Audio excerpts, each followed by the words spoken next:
में काम करता था और वहाँ भी बहुत सक्सेसफुल था। He was known as very aggressive guy जो फटियां पान देता है ना, इस काम में भी घुसाएं उसमें जबरदस्त था। तो मैंने उसकी जब बैक स्टोरी ढूंढनी शुरू की ना, तो पता चला कि उसका रिश्ता लेके उसके अब्बू जो थे ना, वो किसी बड़े आदमी के घोड़ों के अस्तबल को मैनेज करते थे, मिडिल क्लास।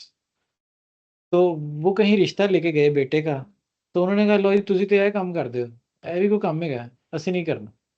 एंड उसने कहा कि लो फिर मैं धन करके दिखाना। तो उसका वो जो शौक और एग्रेशन था ना, फिर वो खत्म ही ना हुआ कितने साल। हालांकि उस इंसिडेंट को गुजरे अरसा हो गया, अल्लाह जाने क्या सोच के उन्होंने ना की या वटेवर था, बट वो कुछ साल पहले मेरे से आप लोग लाहौर के, आप तो लाहौर के ही हो, आप भी लाहौर के हो। लेकिन थोड़ी सी बड़ी बात है, मतलब इतने भी कि शायद लाहौर में अभी तो रोज ऐसे फिरते होती थी, पिंक रंग की, नीले रंग की। कौन सी क्या। बड़ी मशहूर थे, बंदे थे जो लाहौर में दंदनाते फिरते थे रोज राइसों में। हाँ पिंक रंग की और नीले रंग की, फनी रंग की, बड़ी बड़ी गाड़ियां थी। उनका घर था, अभी भी शायद घर हो मुझे बरसा हो, ये जो आपका यार तो ये जो क्या इलाका है, कुर्तबा चौक से आगे जाओ तो वो जो घर था उनका, तो वो कौन लोग थे? वो शेखों के माली थे।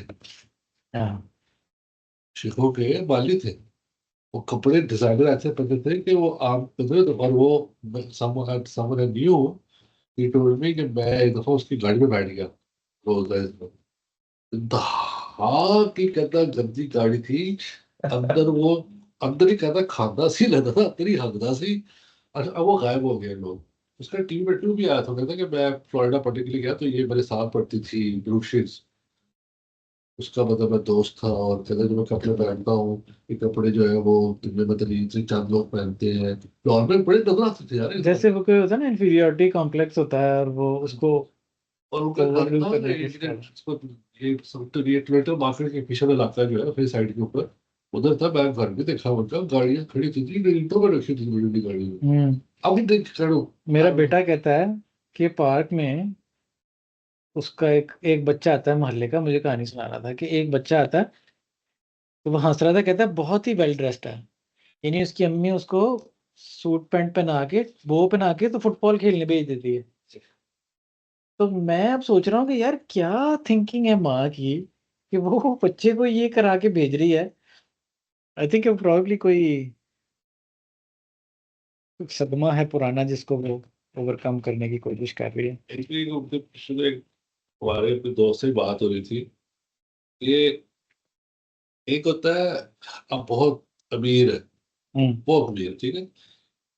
मेरा अपना जाती ख्याल है कि that does not necessarily mean कि आप अमीर है तो आप एक, इसको एलिटिस्ट कहते हैं ना, वो भी है। क्या। वो जो एलिटिस्ट एक ढांचा है ना, हाँ, वो एक फर्क चीज है। इसके वो लिए एक आप अमीर, इस्तेलाह इस्तेमाल होती है, न्यू मनी। नवे नवे पैसे आए ने ना, तो हाँ, पाई वो जाता। जो एक ठान और होती इसकी है। आपने क्लासिक एग्जांपल देखनी है ना, मॉडल टाउन पार्क चले जाएं, वहाँ हाँ, ओल्ड मनी है। कौन बनी? सारे लोगों के पास चार चार कनाल के घर हैं, हाँ, तीसरी पीढ़ी पैसे की है, स्टाइल ही और है वहाँ। ऐसा है उनका ठान हो गया बात करने का। यार अच्छा जी। मैं तो इतने बॉल मंगाने दही पड़े थे तो पता ही कोई नहीं। नहीं तो नहीं सही, किसी ने पैसे नहीं बनाने। I think let's focus on you because you asked the question. I really want to just zoom in on you. Recording हो रही है। हो रही है, जुनैद ने मुझे मैसेज किया था, तो मैंने वो डाल दी थी।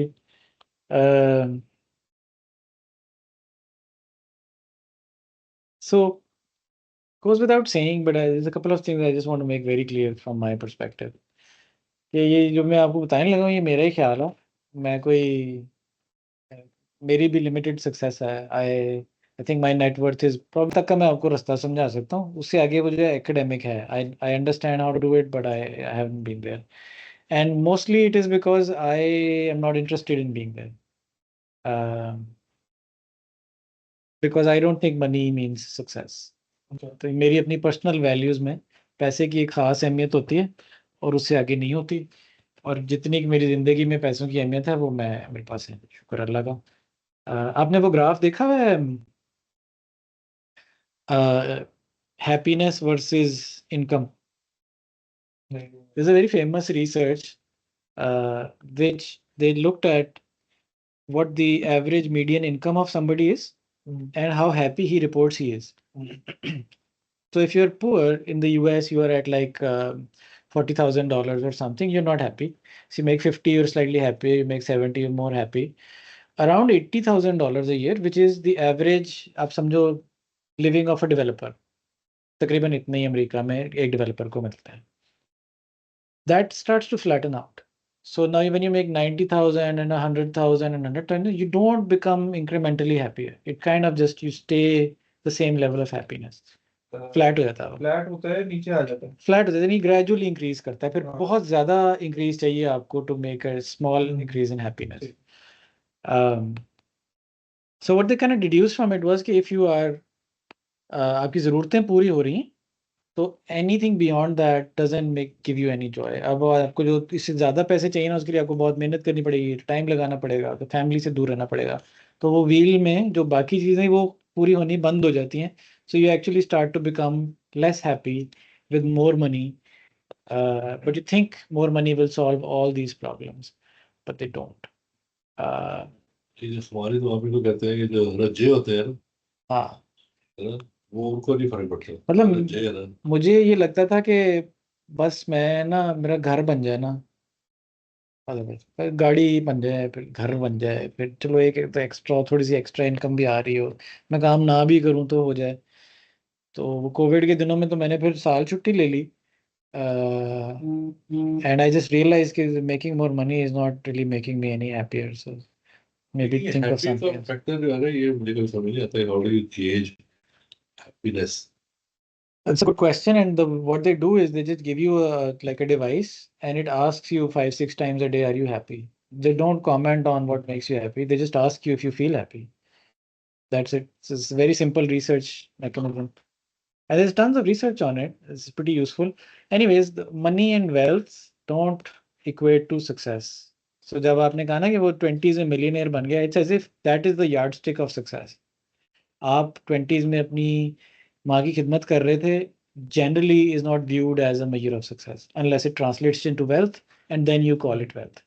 तो ये yardstick ठीक नहीं है मेरे ख्याल से, लेकिन ये गुफ्तगू क्योंकि पैसे बनाने के मामले पे, तो that's what we're going to talk about, how to make more money.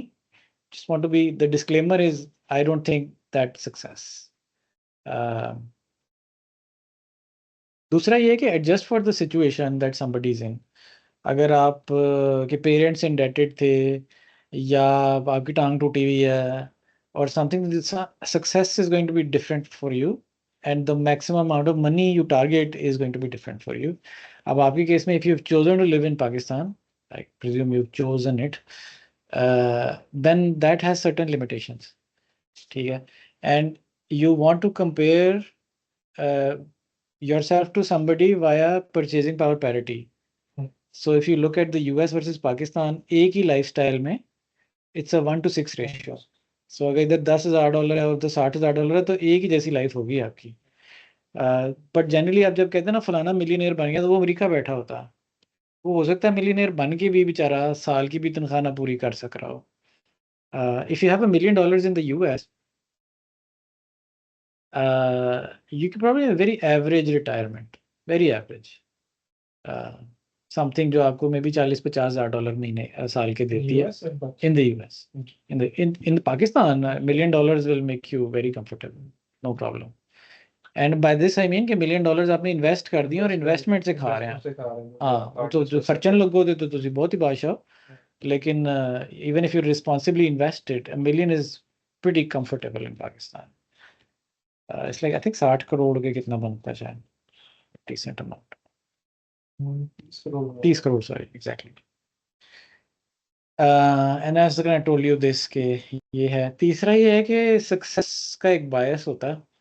आप सिर्फ उनको देखते हैं जो सक्सीड कर गए हैं, not everybody else who did not. तो आप कहते हैं यार प्रोडक्ट बनाया है फलाने ने तो मिलियनेयर बन गया, तो ये मिलियनेयर प्रोडक्ट बनाना बड़ी अच्छी बात, but you don't look at everybody who didn't succeed. इसको सक्सेस बायस कहते हैं. Have you seen the chart with like the 19 biases people have? Very good. So search करना cognitive biases. तो वो 18 गलतियां हैं जो इंसान अमूमन करते हैं. मसलन ये कि थी मेरे जो करीब है ना चीज़, उसकी वैल्यू आप बढ़ा देते हैं। जो मेरी ऑब्जर्वेशन में है, मेरे मामे चाचे पुप्पो ताए हमसाए की जो थी ना, उसकी वेटेज बढ़ जाती है बिकॉज प्रॉक्सिमिटी बायस है, मेरे करीब है ना, तो मुझे वो उसकी वैल्यू ज़्यादा लगती है। उनकी अपनी या उनकी किए हुए कामों की या उनकी कोई चीजों की? उसकी हर चीज़ को ना आप ज़्यादा अहमियत देते हैं। हाँ। आप कहते हैं आपके साथ वाला प्लॉट महंगा है, बहुत अच्छा है, क्योंकि वो आपके साथ वाला है। मे बी उसी जैसा एक प्लॉट उसके पास पास ही है। Proximity bias, Proximity. जो भी चीज़ आपकी ऑब्जर्वेशन में मे बी मेंटली करीब है, आप it's on your YouTube feed और something, you see it every day, so you start to value that advice higher. क्या नाम बताया आपने चार्ट को? Cognitive biases. और ये हर अक्लमंद इंसान ही 18 गलतियां जो ना ये करता है, जेनेरिक कैटेगरी में। बहुत अच्छा। सो मनी मेकिंग में भी I think it's important to remove those biases when you analyse one to the other. ठीक है, so your guy, your friend who is making, your observation was people are making millions in their 20s. You kind of stuck with that language. And you probably have observed some people, maybe your friends, who have made a million. And all those people who did not are not part of your statistical observation. So we're looking at outliers and trying to assess कि इनसे हम क्या सीख सकते हैं. That's the idea.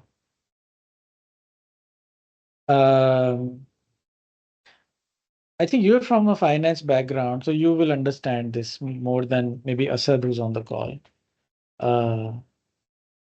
Is everything is a measure of risk. So if you take more risks in your life, you are more likely to get a higher return. So I don't know if you've seen this one. This is a chart of various things you can invest in. Asad आपने भी देखा हुआ ये? फिर हम इसे तेजी से गुजर जाते हैं. नहीं मैं भाई अभी नहीं देखा मैंने.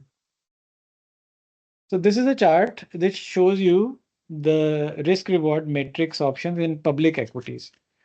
ठीक है, सो आपके पास 100 रुपये हैं, आप उस 100 रुपये को किसी काम पे लगा सकते हैं, 100 रुपये की सेविंग्स है. How much return can you get? So this is a table that summarise it. अगर आप कैश छोड़ देंगे तो इन्फ्लेशन उसको खा जाएगी, you will get a negative return. अगर आप TDRs में डाल देंगे तो it will be like near zero, क्योंकि इन्फ्लेशन के तकरीबन बराबर कर देगा वो. Bank return rates generally government rates के बराबर होते हैं, which can defined by inflation. So करीब करीब. अगर आप किसी बॉन्ड शॉन्ड्स में डाल देंगे, सुकूक्स में, या जो सेविंग्स अकाउंट होते हैं और समथिंग, तो आपको 4-5% रिटर्न मिलता है.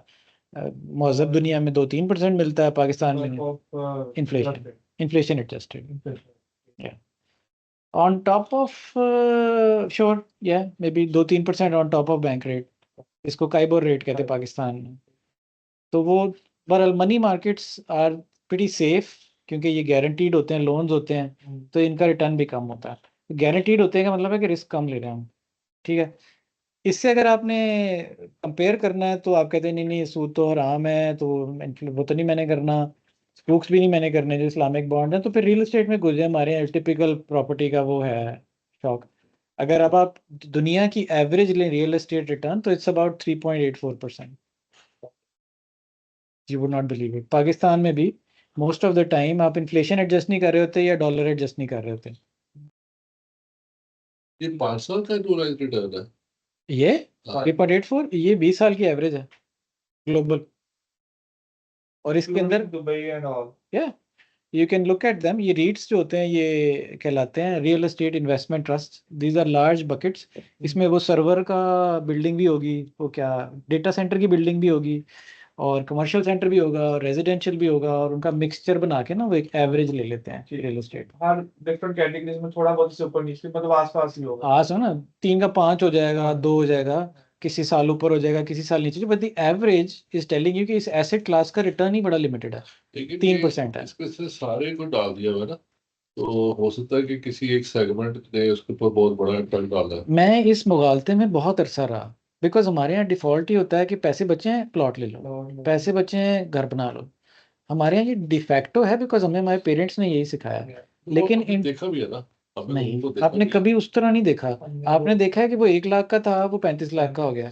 तो ये नहीं सोचा आपने कि इन्फ्लेशन कितनी बढ़ गई और उसका कंपाउंडिंग इफेक्ट क्या था, तो मैं भी आपको आगे दिखाता हूँ। इसमें पाकिस्तान में रिस्क ज्यादा भी है, कब से मुझे हो जाते हैं कुछ फाइलें एलडीए में Yes, निकल आती है, exactly. शायद थोड़ी सी बात चलो यहाँ पर डिफेंस का ले लें, वो महंगा मिलेगा, फिर वो फलानी पॉइंट पे ले लें कि उसकी एप्रिसिएशन उतनी कम होगी। Exactly, but if you take the macro average it is something which is a smaller number.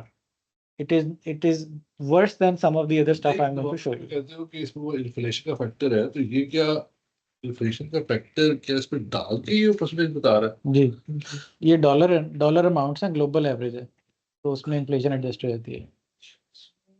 इसका मतलब क्या हुआ जब कहते हैं इन्फ्लेशन होती है? मतलब कि ये रिटर्न खाली सिंपल रिटर्न नहीं है, इसके अंदर वो फिर डिस्काउंट लेता है कि ये फर्दर इसमें इन्फ्लेशन का फैक्टर को डिस्काउंट करके और कम कर देता है उसे। मेरा प्लाजा है ना, हाँ, मेरे प्लाजे से मुझे 10-12% आता है साल का एनुअल रिटर्न। उसमें जब मैं टैक्सेस, उसके ओवरहेड्स, उसकी इन्फ्लेशन एडजस्ट करता हूँ तो वो फिर 2-3% से ऊपर नहीं जाता। नहीं आसिम ने पूरा प्लाजा बनाया थिंकिंग कि इससे 13% मिलता है, क्योंकि वो जाके ना सिर्फ उसका रेंट पूछ लेते हैं कि किन्ने चढ़ जाता दी, वो जी इन्ने चढ़ जाता। वो वहां से रिवर्स इंजीनियर करते करते by the time you load the whole thing up, नहीं, मच लेकिन ओवर मैं रिटर्न। ये कह रहा हूँ कि जो मिसाल के तौर पे आपके प्लाजा जो था वो आपने बनाया कितने का बना प्लॉट आपके? 1,80,00,000 का। आज क्या कीमत है उसकी? मैं 2,30,00,000 को नहीं, और टैक्स में हर साल देता हूँ। और पाकिस्तान में तो अभी प्रॉपर्टी टैक्स शुरू है ना, अमेरिका में तो वेल्थ टैक्स है, हर साल आपको 5-10% देना एक पड़ता है। आपका एसेट भी है जिसकी वैल्यू बढ़ी हुई है और वो आपको रिटर्न भी दे रहा है। 5 साल, 5 साल में कितना रिटर्न दिया है? रियल एस्टेट ने तो पिछले 5 साल में तो लॉस किया है। फिर जब ये इकोनॉमी खुलेगी वो बढ़ जाएगा, आप सोचेंगे वो कितना बढ़ गया, फिर वो फिर रुक जाती है, फिर 10 साल रुकी ही रहती है। लेकिन मैं ये सोच रहा हूँ कि जो आप सब करते हैं, तो जो क्योंकि प्रॉपर्टी में खास तौर पे होता है कि आपका एक एसेट बन जाता है, वो भी तो एक गहरा एसेट है। एसेट से की बात कर रहे हैं ना, पहले आपका कैश एसेट था, आपने कैश को कन्वर्ट खास करके करके रियल एक एस्टेट real बनाया। estate में कर अब हम दिया। ये देख रहे हैं तो कि यील्ड भी आ रही है आपको। जो रिटर्न है ना एसेट पे, हाँ, हम वो स्टडी कर रहे हैं ना, लेकिन एसेट की वैल्यू तो बढ़ी है ना, उसको भी तो कहीं वो जाना है। रिटर्न है ना आपका, वही कह रहा हूँ कि वो भी इसमें वो शामिल है। शामिल है।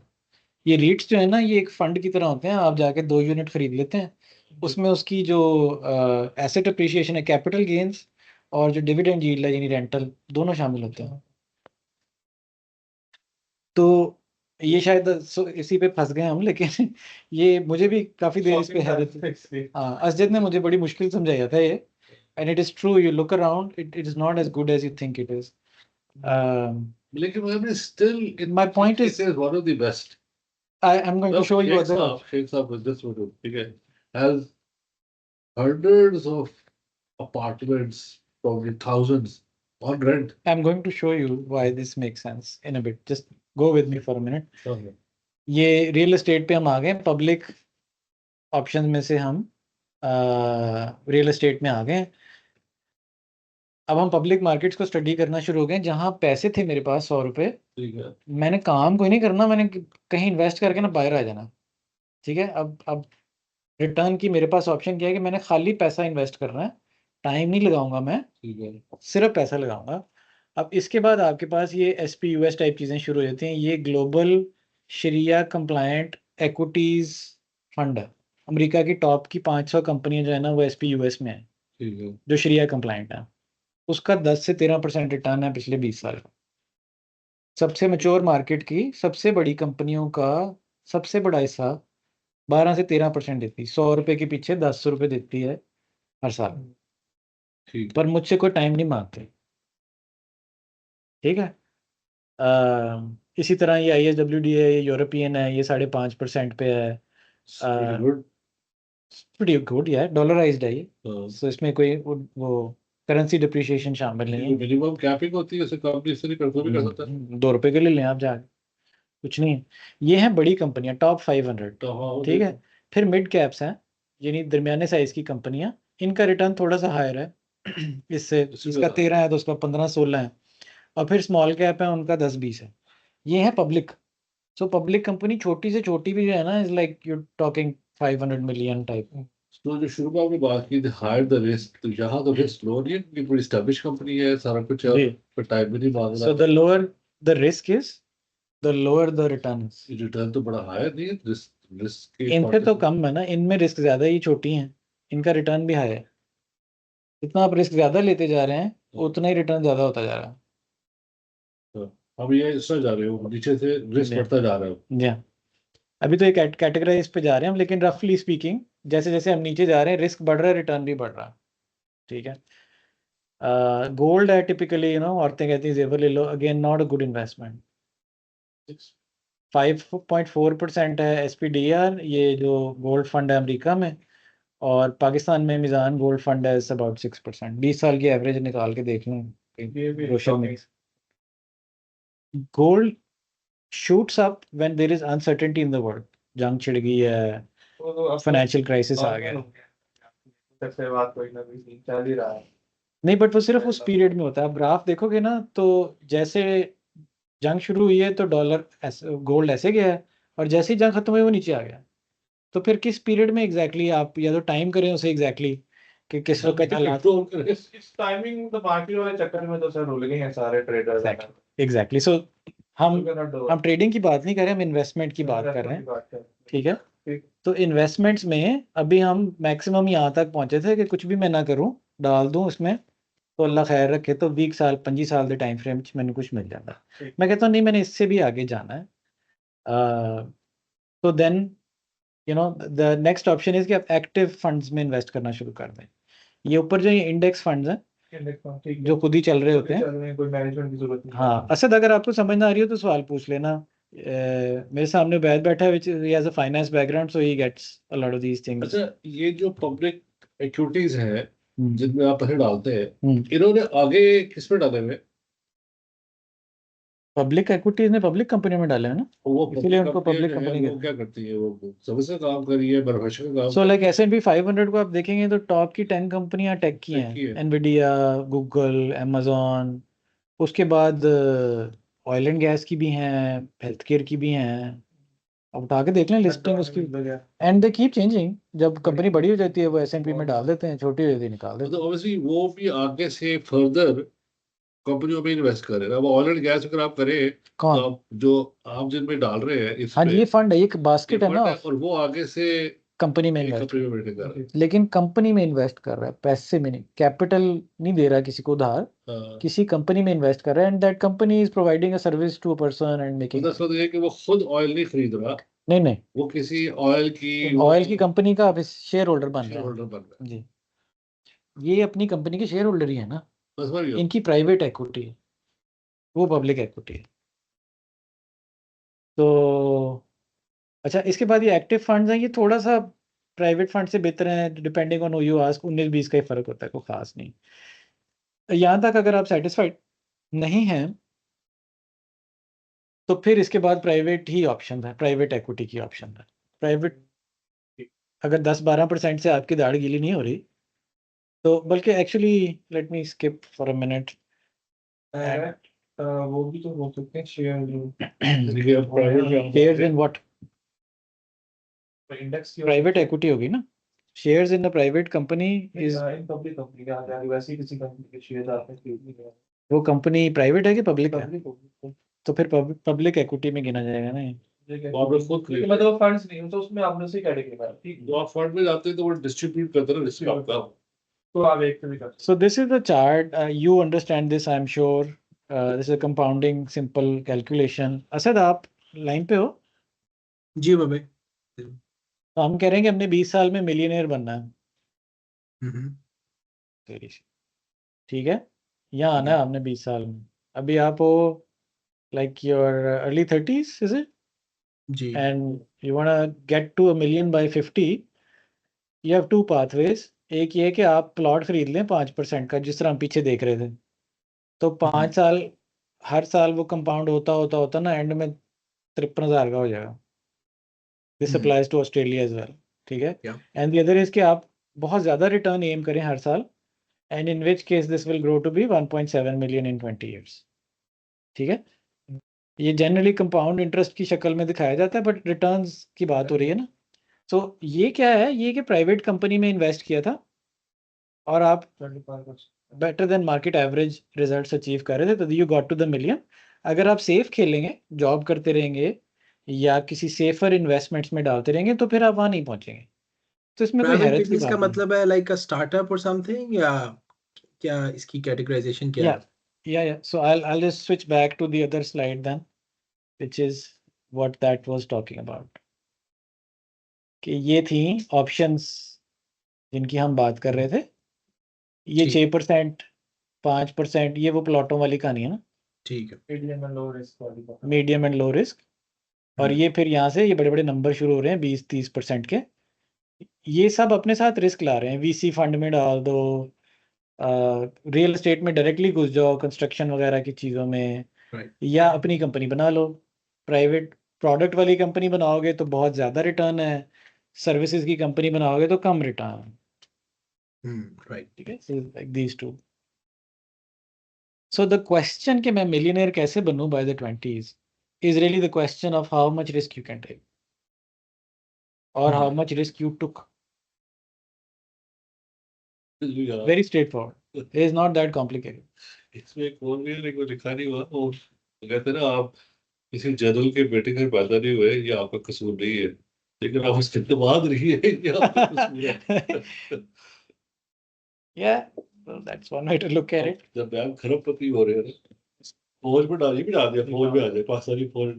Yeah, exactly. तो आप एटलीस्ट 20 साल के अंदर आप देखें, जो लोग फौज में जाते हैं, अंदर आ जाए आप उनसे पूछें कि जी आप फौज में क्यों जाना चाहते हैं, ये गैप वाली। अवैस अपने बेटे को भेजना चाहता है फौज। हाँ, मैं उन्हें सवाल हुआ कभी भी तो जाता। उसने कहा यार बड़ी सेफ जॉब है, घुस जाएगा करियर में, स्टेप बाय स्टेप चलता रहेगा, बाय द एंड उसके पास घर वर सब जरूरतें पूरी हुई हैं। हाँ जी, You want to wish that for your kids, right? But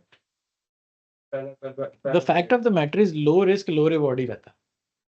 वो फौजी एट द एंड जो है ना, वो बहुत, खैर हमारे फौजी तो बिलियनियर बन जाते हैं, दुनिया में नहीं बनते। नजर आ जाता है कि यार के वो पावर एक और ऊपर एक, उससे हमें बड़े थोड़ी सी उसको एक कंट्रोल एनवायरनमेंट में बात करें, असल में जिंदगी जो है वो बड़े ऊपर नीचे जाती है। हाँ, सो अब मेरा सवाल आपसे ये है कि आप कहते हैं जी जो वो जो मिलियनेयर बन गया था in his 20s, and in the brackets it is कि उसने बहुत ज्यादा रिस्क लेके बिलियनियर बन गया, ये मिलियनेयर बना, is he successful? Because the more risk you take the market will reward you with a higher return. And risk का मतलब है कि the odds of your success were lower. 100 में से अब एक सक्सीड करेगा, और क्योंकि 100 में से एक ही सक्सीड करता था तो मार्केट कहती है मैं तुम्हें ज्यादा दूंगी इसके बस। इसमें ना अब रिस्क भी थोड़ा सा शायद सब्जेक्टिव है। Like exactly. आई से राइट नाउ कि मैं कहता हूँ कि वी आर अंडर रिस्क, मेरे साथ 30 बंदे भी हैं, मैं अभी यहाँ पे कोई मैसेज करता हूँ तो मैं तो जाऊंगा ही जाऊंगा, तो वो 30 बंदे भी जाएंगे और आगे उनकी फैमिली जो है जुड़ी हुई है, everyone will you know just sure sure. मेरा रिस्क बहुत ज्यादा है, but still I am not making any. Risk की दो डायमेंशन हैं। रिस्क की एक डायमेंशन है साइकोलॉजिकल, आपको कितना लग रहा है रिस्क की, और एक ये कि मटेरियली कितना रिस्क था। ठीक है, ठीक है, मटेरियली आपका क्या रिस्क है अगर उनकी फैमिलियां बढ़ जाती हैं? Materially nothing. आपका तो कोई रिस्क नहीं है, आपने रिस्क नहीं लिया। आपने जाके क्लाइंट के साथ भी वो एंगेजमेंट मॉडल अडॉप्ट किया जो लीस्ट रिस्की था। यस, एक केस में इक्विटी है आपके पास, बट अदरवाइज आप कहते हो एफटी ले लो यार। आपने नहीं कहा मैं फिक्स प्राइस प्रोजेक्ट करूंगा तुम्हारे साथ और रेट बढ़ाऊंगा मैं। No, you chose the safest options, and the safest options have a certain consequence, which is कि आपका एवरेज मल्टीपल रिटर्न बढ़ कम होता जाता है। तो जब उसे कंपाउंड करके देखते हैं तो आप कहते हैं तो कुछ भी नहीं हुआ। the psychological risk is not going to reward us, yes, yeah, in terms of money. Psychological risk has nothing to do with material sense ना। वो तो ये है कि अगर मैं एक थ्रिल सीकर हूँ, फॉर एग्जांपल मैं जहाज़ों से छलांगे मार के मुझे अच्छा लगता है, और हर जगह जाके जिप लाइन मैंने करनी होती है, तो जब मैं कंपनी बनाता हूँ ना मुझे डर नहीं लगता खास, मैं बड़े बड़े पंगे ले रहा होता हूँ, मैं हर चीज़ को उंगल दे रहा होता हूँ, तो फिर मैं नेचुरली रिस्क टेकर हूँ, तो मैं प्रोपेल करता हूँ। अब द स्टेटिस्टिक्स आर के the risk takers will fall much worse. वो क्योंकि पंगे हर जगह उंगल ले रहे होते हैं, उनकी तबाही भी बड़ी मचती है फिर। लेकिन उनको नहीं उसको नहीं देखते ना हम। मतलब जी गलत सी है, लेकिन ये पता है ऐसे लोगों का जो बहुत अमीर है और उन्होंने जिंदगी में इस तरह के रिस्क लिए हुए हैं कि अगर वो पकड़े जाते गलत काम कर रहे थे, मतलब सही काम भी कर सकते हैं लोग रिस्क लेके। वो तो एक डिफरेंट नहीं, लेकिन बता रहे हैं कि जो मैं इसे बता रहा हूँ कि जो एक और ही लेवल की इमारत है ना, जो कि बहुत यंग उम्र में है, जब आप उस पर जाते हो ना, उस पर उन्होंने ऐसे ऐसे काम किए होते हैं नहीं नहीं यार कि राशिद भाई, दुनिया में लोग बिल्कुल सीधे काम करके भी भी होता है। अर्ली एज में अमीर हो जाते हैं, बिकॉज वो काम जो वो कर रहे होते हैं वो इनहेरेंटली रिस्की होता है, उसमें उसमें लॉस का इम्कान बहुत ज़्यादा होता है। इसलिए मार्केट कहती है कि हम तुम्हें हाई रिटर्न देंगे बिकॉज ये काम ही बड़ा मुश्किल है। मटेरियलिस्टिकली रिस्की है, नॉट वो मटेरियलिस्टिकली रिस्की है। साइकोलॉजिकली अगर आप इम्यून है ना टू द रिस्क, तो फिर आप मटेरियली रिस्क ज़्यादा ले रहे होते हैं क्योंकि आपको महसूस ही नहीं हो रहा होता। तो ये चीज़ अब आपकी पर्सनैलिटी में, आपकी अपब्रिंगिंग से आपको मिलती है कि आपने कितनी जल्दी परेशान होना है एक चीज़ के ऊपर। आपकी नौकरी चली गई तो आप परेशान हो गए हैं, आपका कस्टमर भाग गया तो आप परेशान हो गए हैं, हमारा कल कस्टमर भागा है। तो मैं देख रहा हूँ कुछ लोगों में बहुत परेशानी है और कुछ लोगों में बिल्कुल टेंशन नहीं। तो does it scare the pants out of you और does it, is it okay, are you happy कि चलो चला गया है बड़ा अच्छा है जान छुट्टी। वो डिपेंड्स कि आप कि कितने के रिस्क टेकर है ना, उस हिसाब से आपको। मेरे ख्याल से वो कितना स्टेज है किसी का, शायद उसके हिसाब से चीजें वेरी करेंगी। एक एम्प्लॉई हो गया लगा ठीक है जहाँ छुट्टी आराम है। पंगा तो है ना, रिस्क तो है। वो तो आप उसको, उसकी इंटरप्रिटेशन को चेंज कर सकते हैं। मटेरियली तो वही है ना, रेवेन्यू था रेवेन्यू चला गया, कस्टमर था कस्टमर चला गया, तस्वीर तो वही है। उसको देखने वाला उससे रिएक्शन फर्क निकाल रहा है। सो अगर आप रिस्क टेकर हैं इनहेरेंटली पर्सनैलिटी वाइज, तो आप उसकी इंटरप्रिटेशन नेगेटिव नहीं करते। चला गया तो चला गया, अल्लाह खैर ही हुई है, कोई बेहतरी होनी है देश, अल्लाह ताला ने बचा लिया मुझे एक हिसाब से। अब मैं इससे भी अच्छा कस्टमर मिल गया मुझे। लोग कहानी सुनाते हैं, वो कहते हैं एक गया था उसके बाद उससे भी अच्छा मिल गया, वो ना जाता तो मुझे अगला ना मिलता अच्छा। अब वो उस कहानी को ना उसने एम्पलीफाई किया हुआ है बिकॉज उसकी पर्सनैलिटी हर हर नेगेटिव को पॉजिटिव में देखती है। Means we have to control our, उसको हमने यस। वे करना है कि यार जितना मैं साइकोलॉजिकली रिस्क ले रहा हूँ या फील कर रहा हूँ, हाँ। बट ये इतना है भी कि नहीं है। हाँ, पहले तो आप अपने आप को समझे ना। अगर आप रिस्क एवर्स आदमी है ना, और आपको रिस्क बुरे लगते हैं, आपने सारी उम्र रिस्क से अपने आप को बचाया, तो फिर आप जज्बाती फैसले करेंगे। आप किसी टिपिकली नेगेटिव या इवन पॉजिटिव सिचुएशन में ना बहुत खुश हो जाएंगे या बहुत गुस्से में आ जाएंगे या अफसोस हो जाएगा, और उस इमोशनल स्टेट में फिर आप कोई रैशनल फैसला नहीं कर सकते। तो I think that becomes really hard when you are, and I am like that, I have been raised to be a risk averse person. ये नौकरियां अपब्रिंगिंग में बाद में हम चेंज नहीं कर सकते इसका। कर सकते हैं, आप कॉन्शियस हो जाए तो आप कुछ भी चेंज कर सकते हैं, बट बी अवेयर कि आपकी एक एक पर्सनल वेक्टर है जो अब आपके हर फैसले में ना शामिल होगा, आपको उसको एडजस्ट करना पड़ेगा। आप उसे क्या कहते हैं, डिस्काउंट करेंगे। हैंडीकैप नहीं होता जैसे गोल्फ में कि आप उसको माइनस करते हैं अपने एक्चुअल रिजल्ट में से। तो हर उसके डिसीजन को ये जस्ट हाँ, नोट इट डाउन कि अच्छा यार अपनी चीजें साइड पे रखो, हाँ, मटेरियली आप देख लें चीजों यहाँ पे जा आप लाइक कीप अ रेफरेंस कि अगर वो जो मेरा सबसे अग्रेसिव वाला दोस्त है ना, अगर उसको इस ये सिचुएशन आती तो वो क्या करता। अच्छा, तो वो तो बिल्कुल ना घबराता, तो मुझे तो बड़ी घबराहट हो रही है। फाइंड समथिंग इन बिटवीन जो आपको काबिल कबूल है, जो हजम होती है। दूसरी बात यह है कि जो लोग इनहेरेंटली रिस्क टेकर्स होते हैं ना, वो ओवर टाइम रिस्क को मैनेज भी करना सीख लेते हैं। अगर आप सारा अगर आप 21 साल की उम्र में आपने जहाज चलाना सीख लिया ना, the risks are huge. It's an expensive machine. There's a passenger behind you, but you've learned to manage all those risks, right?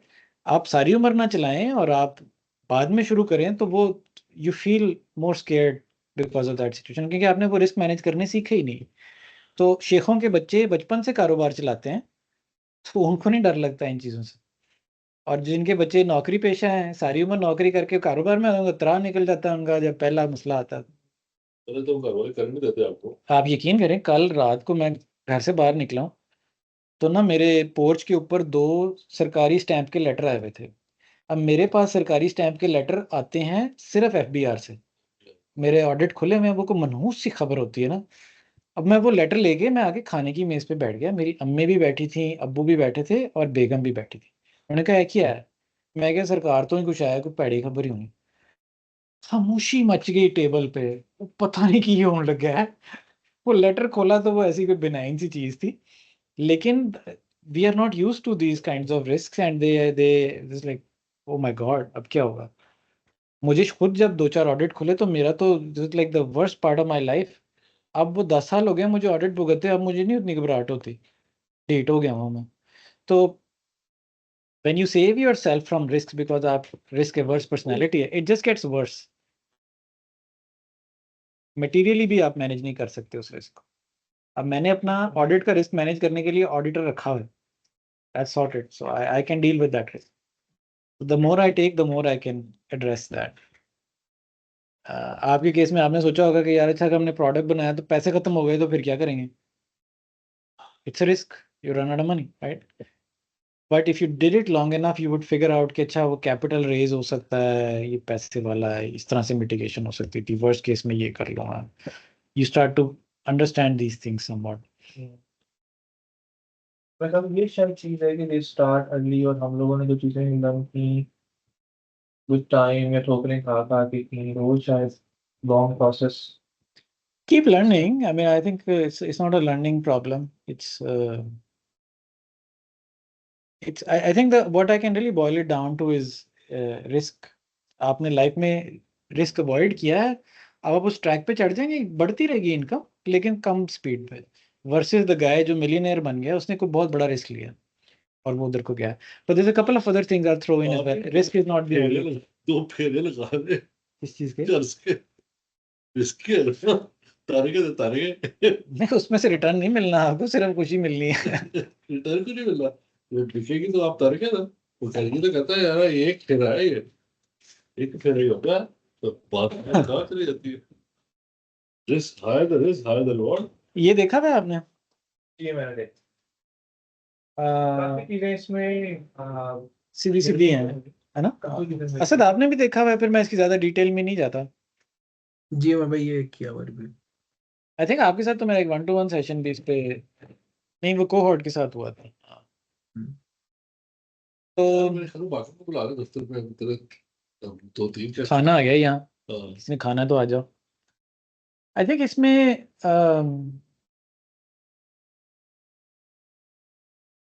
ये जो रेड वाली है ना, let me just touch on these ताकि आपको कुछ इसमें मेरा पर्सपेक्टिव समझ आ जाए कुछ। ओवरव्यू में ख्याल से दे लें आप, जस्ट इन वन लाइनर जाके तो आइडिया मैंने सिर्फ पढ़ा है। मैं बढ़ गया नहीं देखते, मैं फिर आधा घंटा बाहर नहीं। So this is meant to be this is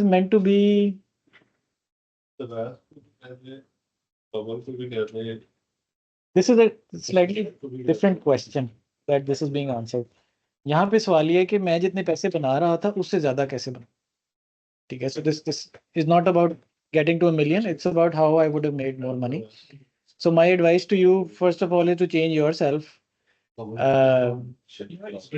में बात की है ना, पहले वाली को करना ही चाह रहा था, ये वो चेंज सेल्फ वाली बात है। Yeah? इसमें भी आपने कहा है कि इफ यू आपका प्रोडक्ट ऐसा है कि you are risk averse person, मेरा ख्याल है मेरे पुश्तों में सारे नौकरी पेशा थे बिल्कुल। हमारे इंग्लिश बहुत कुछ सुना था। Yeah. So it was really hard for us to in the beginning, especially अभी भी बड़े मसले होते हैं। And your parents will make sure कि आप ये पहचाने कि आप गलत फैसले करते हैं। देखा क्या हो गया फलाने का, तुमने पैसे डबो दिए और ये कर दिया। इस तरह का मेरे साथ केस में तो नहीं था। बाजी ने कहा ठीक है करो जो हमारी मीटिंग थी उस पर सारा प्रॉब्लम क्या होगा, इस तरह हम वाली है हो रही है आ जाओ। तो इसमें जो है हमेशा से ना दादी माँ मैं कहती थी, एक मेरा दोस्त था वो थोड़ा वेल ऑफ था, तो बचपन में भी घर आता भी था, मैं उसके साथ जाता था, तो पेरेंट्स को बड़ा मसला था कि यार नहीं तुम इसके साथ नहीं जाओ। वो बड़े पंजाबी में एक वो कहावत सुनाते थे ना कि ऊँटों से दोस्ती करनी है तो अगर अपनी दीवारें भी उनकी कटनी है, कोई ऐसी कहानी थी।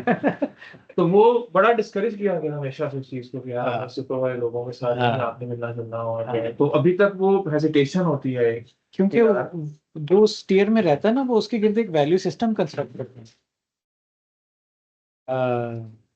मेरे दादा ने सारी उम्र पब्लिक सर्विस में काम किया, तो वो कहते थे यार थोड़ा कमाया हक हलाल का कमाया, एज इफ कि जो ज्यादा कमाता है वो हक हलाल का नहीं होता। और मैं तो अपने बच्चों के साथ टाइम गुजारता हूँ, मेरे लिए ज़्यादा अहम है। और ये रिलेशनशिप जो है ना सबसे इम्पोर्टेंट होता है। ये एक वैल्यू सिस्टम है, मैं उस पर कोई मोरालिटी जजमेंट नहीं दे रहा कि वो सही है कि गलत है। मैं ये कह रहा हूँ कि वो फैमिलीज वो वैल्यू सिस्टम अडॉप्ट कर लेती हैं, तो फिर जब आप टीयर स्विच करते हैं ना तो वैल्यू सिस्टम आपको रोकता। वो कहता है कि नहीं ये कोई गंदी बात होने लगी है क्योंकि मेरे अब्बू ने तो कभी नहीं की है। तो पता नहीं यार, बचपन में मैं तकरीबन 2 साल में मदरसे में पढ़ा हूँ। मैंने हिफ्ज़ किया था, फिर 10 पारे मैंने की। तो वहाँ पे जो हिसाब था ना कि यार दुनिया is a very bad place और आप एग्जैक्टली इसके पीछे नहीं आपने जाना, और एग्जैक्टली बड़ी-बड़ी चीज़ों में करने लगता हूँ ना, तो वो इट होल्ड्स मी बैक। बिल्कुल बिल्कुल अनइंटेंशनली मैं करने लगता हूँ 100%। कि यार दुनिया कर ले। अब इतनी दफ़ा मैंने कहा है कि यार मुझे पता है कि मैं इतने पैसे फ़िज़ूल ज़ाया कर रहा हूँ और हर महीने के 50-60 हज़ार रुपया मेरा सिर्फ़ डाइनिंग आउट पे लग रहा है या फ़िज़ूल चीज़ों पे लग रहा है। बड़ी दफ़ा मैं कोशिश करता हूँ यार मैं इन चीज़ों को मैनेज करूँ। फिर इस वो तरह आप बचपन की बात याद आ जाती है कि नहीं जी पैसे गिनने नहीं है जी और पैसों का हिसाब-किताब बड़ा, तो वो एक बड़ी कश्मकश सी चलती रहती है कि यार बिल्कुल am I doing the right thing और नॉट? वो कॉन्फिडेंस से आप काम कर ही नहीं पाते। हाँ, but that's not you, it's everybody is questioning their decision and their values. I don't think ये कोई unhealthy चीज है। I think it's a healthy thing to do, is to assess and challenge yourself. तो meeting वाले उसमें थे क्या आप लोग की बाकी सारे पार्टनर्स नहीं होते? हाँ, जिसने आना था वो आया, ऑप्शनल थी। अच्छा ऑप्शन थी मीटिंग के उसके देखो, ऊपर लगा नहीं होती? मौजूद ये है कि पैसे बनाने का नुस्खा तरीका ढूंढना चाहिए, पैसे बनाने का ठीक लर्निंग अबाउट मनी। कौन सी वाली मीटिंग था? इसका कोई इनवाइट भी नहीं हमें था। आया हुआ है, सबको इनवाइट आया हुआ है यार, कैसे मतलब कैलेंडर में नहीं लगा हुआ? लगा हुआ है, नहीं मैं दिखा दूं। मुझे नहीं लगा हुआ। चले जिसने वो किया था, वोट किया था उसको मिला शायद। अच्छा ये वो वाली मीटिंग वो यार मेरे सामने खुला हुआ है यार, आप सब बहस पड़ी। अच्छा मैंने उस्मान तारिक को डाला हुआ है इसलिए आप नहीं, अहमद वैस अहमद अवैस भी नहीं, आपने किया था उसको पोल में, हाँ जी मतलब मैंने रिकॉर्ड भी की भी, अभी हम वैसे हाफ वे पहुंचे हैं इसलिए this is not a bad time.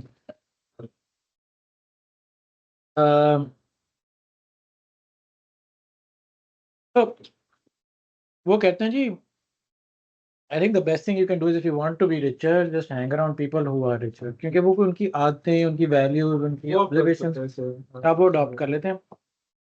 अगर आप कभी सोचें ना कि आपके इर्द गिर्द कितने ऐसे लोग हैं जैसा आप बनना चाहते हैं, बहुत कम होते हैं, बहुत कम। फिर आप बनते भी नहीं, इसमें कोई हैरत नहीं। और ये साइकोलॉजिकल ट्रेट्स जो थे, रिस्क टेकिंग वगैरह, ट्रस्टवर्दीनेस, फ्लेक्सिबिलिटी, ये वो, ये अनसब इनके ऊपर काम करता। You can actually pick these, it's not just risk aversion, that's one of these, there is a whole bunch of other things as well, energy से लेके विलिंगनेस, लोकस ऑफ कंट्रोल। ये आपको पैटर्न नजर आते हैं कि जो लोग ज्यादा बनाते हैं ना उनमें ये खसूसियात होती हैं। लाइक लोकस ऑफ कंट्रोल समझते हो फॉर एग्जांपल आप, ये विल पावर की बात है, कितना आपको कंट्रोल है। अगर आपसे ये सवाल पूछा जाए ना कि दुनिया में जो हो रहा है उस पर आपको कितना का इख्तियार था,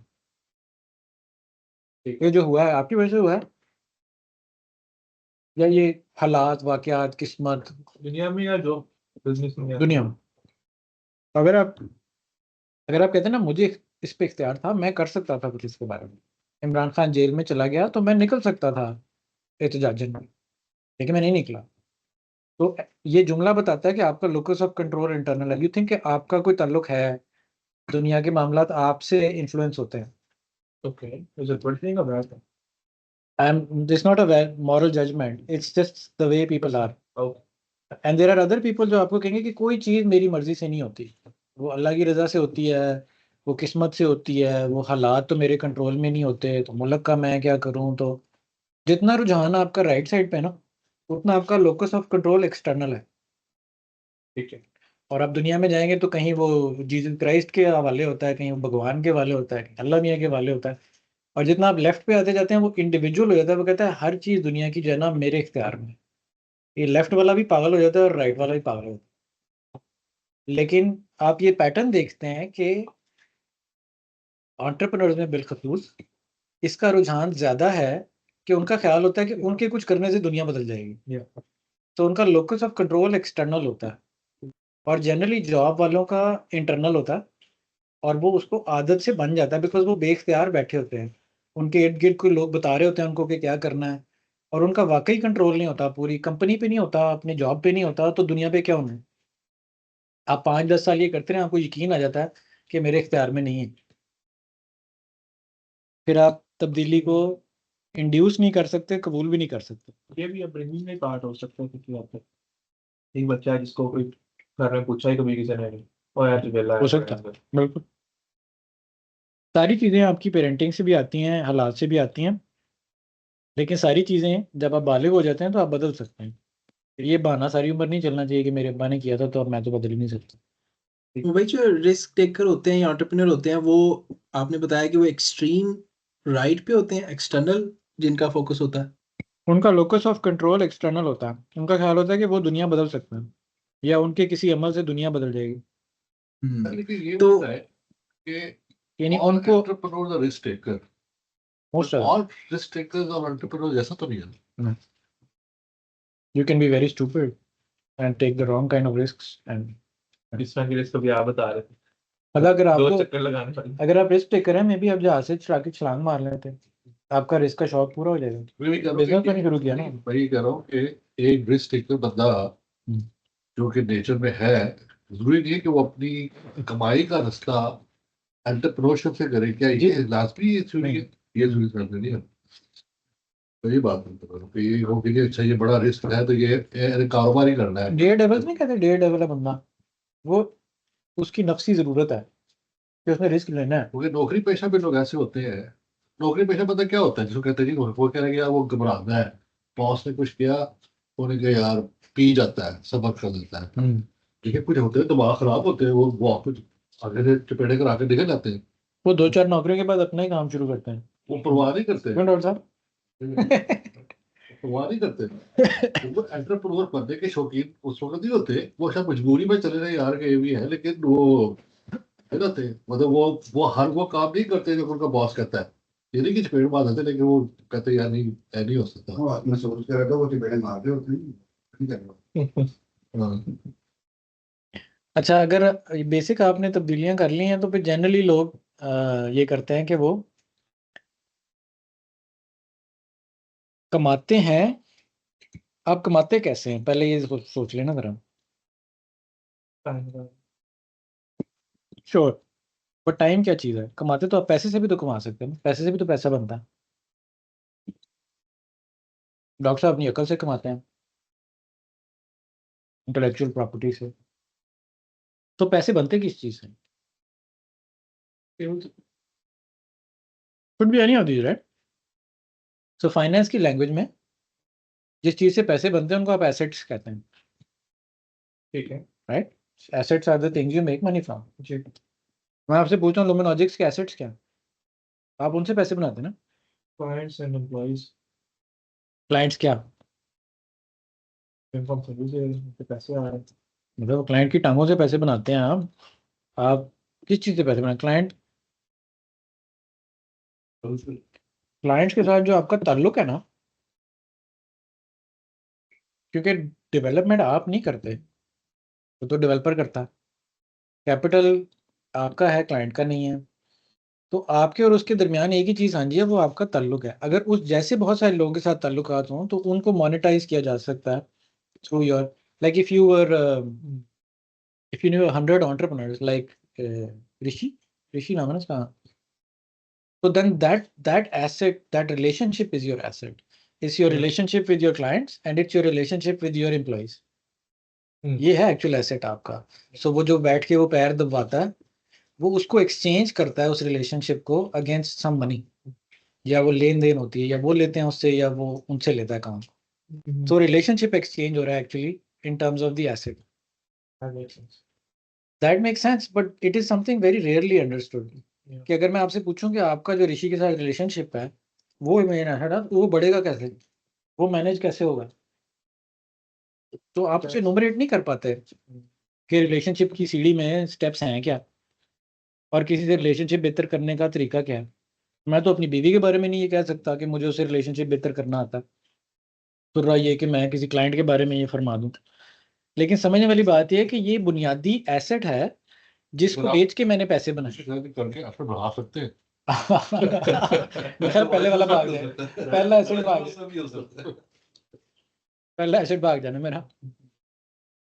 तो आप वेल्थ बढ़ाने की बात कर रहे हैं। Typically you sell either your time. जितने एम्प्लॉइज होते हैं वो they sell their time, their asset is their time. तो वो 8 की बजाय 10 घंटे बेच लेते हैं, तो this is an increase in assets. या जब वो बड़े होते हैं तो वो अपनी टीम बना लेते हैं, in which case they sell their teams time, which is what you do. ठीक है, then we talked about relationships and sometimes you make money from the capital you accumulated. जो सेविंग्स थी आपके पास वो आपने इन्वेस्टमेंट कर ली, पूरी रेंज ऑफ इन्वेस्टमेंट्स अवेलेबल थी, वहां से रिटर्न आ गया। our own business as well. Can be in your own business as well, private equity की एग्जांपल है वो। ठीक है। And then you can also have like docs and IP and stuff, and you can sell this stuff. One of the best ways you can actually monetize is to teach. ये your time में नहीं है? हम्म? Your time में नहीं आएगा? नहीं, तो इस लाइक डॉक्टर साहब ने एक यूडेमी पे कोर्स चढ़ा दिया और ये वो उसमें से पैसे बना रहे। ठीक है। सो ये इंटेलेक्ट है, टाइम नहीं नेसेसरीली लगा। प्रोडक्ट भी कह सकते हैं इसको। जो IP में आ जाता है ना, IP प्रोडक्ट में। ठीक है। एक तरीका ये है कि आप चुप करके किसी को फॉलो करने लगे, मत सोचें कि पैसे कैसे बनते हैं दुनिया में।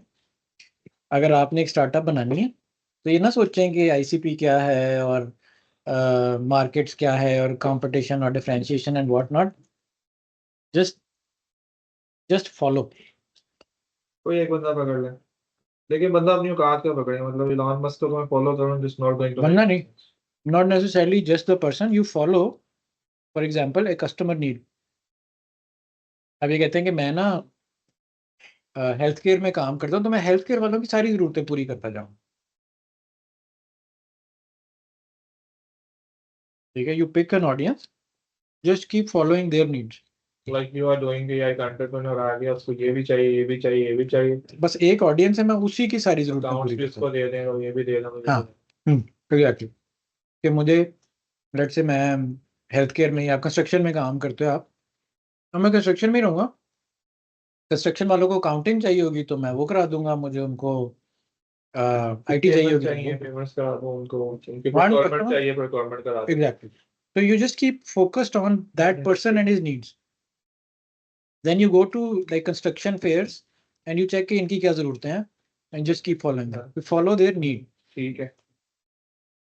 दूसरा ये कि आपको ट्रेंड पकड़ लें, कोई टेक ट्रेंड पकड़ लें, कोई डेमोग्राफिक ट्रेंड पकड़ लें। टेक ट्रेंड ये है कि AI आ गई है, चुप करके AI करनी शुरू कर दें।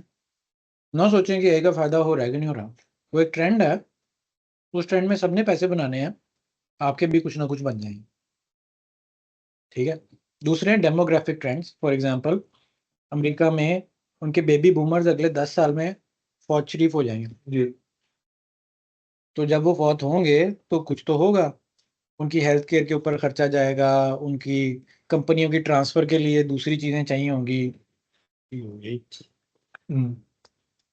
तो ये सारे बिजनेस मॉडल्स हैं जो आप अगर इसको फॉलो करते रहें तो आप वो बना सकते हैं। आपको मिल जाएंगे ऐसे लोग, जैसे पाकिस्तान में क्रीम बनी थी जब, तो was a straight forward copy of Uber. उसके बाद में मल्टीपल हो रहा है। उसको उन्होंने लोकलाइज कर लिया, लेकिन उसमें कोई थिंकिंग इन्वॉल्व नहीं थी खास। जी। कुछ एक दो माइनर एडजस्टमेंट्स करके उन्होंने। You just follow the leader, जो चीज़ हो रही है। उसमें प्रैक्टिकल एनालिसिस के थ्रू उन्होंने अपने आप को बेहतर जरूर करके लॉन्च किया था। जैसे उबर की वीकनेसेस में सबसे बड़ी वीकनेस थी उसकी कस्टमर सपोर्ट।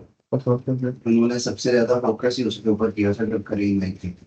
तो आप थोड़ा बहुत उसको जरूर पिवट करें और लॉन्च करें।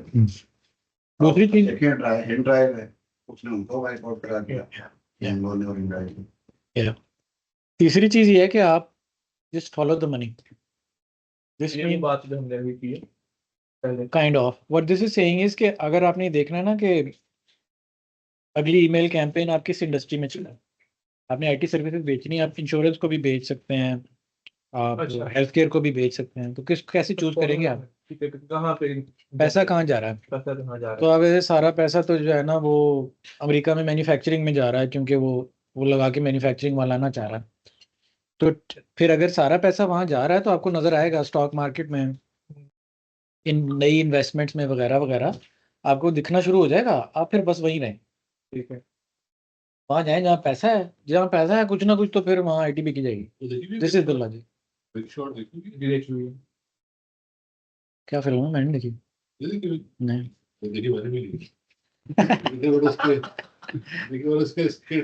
पता है किस बारे में है? Very good, very good. मुझे कोई शौक नहीं है इसमें। 2-3 दफा देखनी पड़ेगी जरा। Big shot. बिग शॉट यार वो हाउस ऑफ कार्ड वाला बंदा क्या नाम है केविन स्पेसी, केविन स्पेसी। उसमें काफी लोग हैं। केविन स्पेसी भी है, मैं ख्याल में डिकैप्रियो भी है ना इस तरह की मूवी में, डिकैप्रियो में भी है, इस तरह की 2-3 मूवीज है। हुआ catch me if you can. नहीं, just नहीं। अच्छा, इसमें there are different levels you can actually follow. अगर आप अमेरिका में देखें ना, तो कंपनियों की एक पाइपलाइन होती है पूरी। अमेरिका में पैटर्न ये है कि एक ज़रूरत आइडेंटिफाई की जाती है, आने वाली ज़रूरत, उस पे बहुत सारी स्टार्टअप्स बेट करती हैं। उन स्टार्टअप्स में से, यानी ये सीड स्टेज स्टार्टअप्स हैं, प्री सीड, उनमें से कुछ कामयाब होती हैं, वो सीड फंडिंग ले लेती हैं। उनमें से कुछ कामयाब होती हैं, वो सीरीज ए फंडिंग ले लेती हैं। उनमें से कुछ कामयाब होती है, वो सीरीज बी ले लेती हैं। तो अगर आप देखें तो ये कंपनियां बनाने की मशीन है, जी ऊपर से नीचे आ रही, और जैसे जैसे वो नीचे आती जाती है, वो बड़ी होती जाती हैं कंपनियां, टिल सच टाइम के वो, टिल सच टाइम के वो S&P 500 बन जाती है, विच इज 500 लार्जेस्ट कंपनी। वो सीरीज F और Z पे होती हैं। ठीक हो गया। तो हर स्टेज पे ना, आपको जब आप वो फनल देखते हैं ना, it's like a time line. ये 10 साल पुरानी सक्सेस थी, ये 5 साल पुरानी थी, ये 2 साल पुरानी थी। तो it's like a snapshot of time जो आपको वो दिखाता है। तो आप किसी भी सेगमेंट से पकड़ के, when you follow the money is kind of following the funnel. This make sense. तो आप चाहें तो आप मसलन ये सर्च कर लें कि वाई कॉम्बिनेटर पे पिछले क्वार्टर में उन्होंने किन कंपनी में इन्वेस्ट, आपको लिस्ट मिल जाती है। अगर देख लें, आपको पता चल जाएगा कि सेक्टर में इन्वेस्टमेंट हो रही है न्यू मनी की, जो बनेगी। रिस्की मनी जो है, स्टार्टअप्स वाला पैसा वो किधर जा रहा है। ठीक है। फिर मिड फनल जो है वो और किस्म की चीज़ों में इन्वेस्ट कर रहा है, जो एंड ऑफ द फनल है वो और किस्म की चीज़ों में कर रहा है। So when you following the money, you can have to keep in mind कि किस स्टेज ऑफ कंपनी को आप टारगेट कर रहे ये हैं। भी ट्रेंड में शायद आ जाए किसी तरीके से बात पे। श्योर श्योर, इट्स या ट्रेंड्स इन्वेस्टमेंट कहाँ पे जा रही है। कह सकते हो। आगे startups, particularly early stage startups तो ट्रेंड्स फॉलो कर रही होती हैं, लेट स्टेज नहीं कर रही होती बड़ी कंपनी में। लेकिन लेट स्टेज में जाने का फिर हमें ये कहेंगे कि यार तो गुजर गया time. So manufacturing is very rarely startup. Right. It's a big company. अब अगर आपके फॉर एग्जांपल देखा कि जी टैरिफ्स लग गए हैं, अब मैन्युफैक्चरिंग के पास पैसा आएगा, गवर्नमेंट भी पैसा झोंक रही है उनमें, और इन्वेस्टर भी उसकी तरफ मुतवज्जे हो रहा है। तो अब जब प्लास्टिक की कुर्सियां बनाने वाली फैक्ट्री को पैसा मिलेगा, तो कुछ ना कुछ वो IT पे भी लगाएगी, और अकाउंटिंग पे भी लगाएगी, और इन चीज़ों में भी लगाएगी। ठीक है। This is not a startup, but structure has change कि वो पैसा उधर जा रहा है। So the idea is you just looking at where the money is going and you just going there. इसकी फिजिकल वो ये है कि जी आप जाके ना जिम खाना की मेंबरशिप ले लें, because that's where the money is. वो सारे पैसे वाले उधर आके जिम करते हैं, तो वो खबीज जो भी करते हैं ना, बस आप वहाँ खड़े हो जाएं। जो फिर वो कहता है ना कि मेरा मसला है, मैं ये भी है, but the approach is you just follow the money, follow the rich, and see what their issues are.